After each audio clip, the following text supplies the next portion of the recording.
वाळूच्या मुद्द्यावरून महसूल मंत्री चंद्रशेखर बावनकुळे आणि माजी मंत्री सुधीर मुनगंटीवार यांच्यात जुगलबंदी पाहायला मिळाली। 15 दिवसात वाळू दिली नाही तर कारवाई करणार का यासह अनेक प्रश्न मुनगंटीवारांनी उपस्थित केले। त्याला बावनकुळेंनी उत्तर दिलं। 15 दिवसात तहसीलदारांनी घरकुलांना वाळू उपलब्ध करून देण्याचा निर्णय घेणार असल्याचं बावनकुळेंनी स्पष्ट केलं। सुधीर भाऊंनी दिलेल्या सर्व सूचनांचा अभ्यास करून तातडीने पावलं उचलली जातील असा शब्द बावनकुळेंनी दिला। मंत्री महोदय झुंजार आहे, त्यांचं भविष्य एवढं उज्ज्वल आहे। आता आम्ही सूर्यास्ताच्या दिशेने निघालो आहे, ते सूर्योदयाच्या दिशेने निघाले आहे। तर अध्यक्ष महाराज, मंत्री महोदयांना माझी आग्रहाची विनंती आहे की घरकुलांचं स्वप्न पूर्ण करण्यासाठी 15 दिवसात जर घरकुलाचे पैसे दिले नाही किंवा घरकुलासाठी रेती दिली नाही तर 15 दिवसानंतर तहसीलदारावर कारवाई केलीच पाहिजे।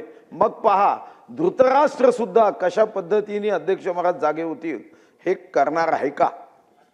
मंत्री महोदय, सुधीर भाऊने अत्यंत महत्त्वाचा राज्याचा प्रश्न मांडला आहे। सुधीर भाऊ, 8 दिवसात जे आपलं वाळू धोरण येत आहे त्यामध्ये ही बाब अंतर्भूत करणार आहे की 15 दिवसाच्या आतमध्ये तहसीलदारनी घरकुलाला वाळू उपलब्ध करून दिली पाहिजे, अन्यथा तहसीलदारवर कारवाई करण्याच्या वाळू धोरणाचा भाग आम्ही करणार आहोत। तुम्ही ज्यानी गाडी पकडली त्याला ती गाडी देता येणार नाही, मान्य। पण वन विभागात आम्ही नियम काय केला होता अध्यक्ष महाराज, ती गाडी 7 दिवसाच्या आत आरटीओ मध्ये सरकारच्या नावाने करायचो। सरकार जमा करण्याचा वन विभागाचा जो कायदा आहे तो तसाच्या तसा, महसूल आणि वन हा एकच विभाग आहे। तुम्ही जमा करा गाड्या, सरकार करा।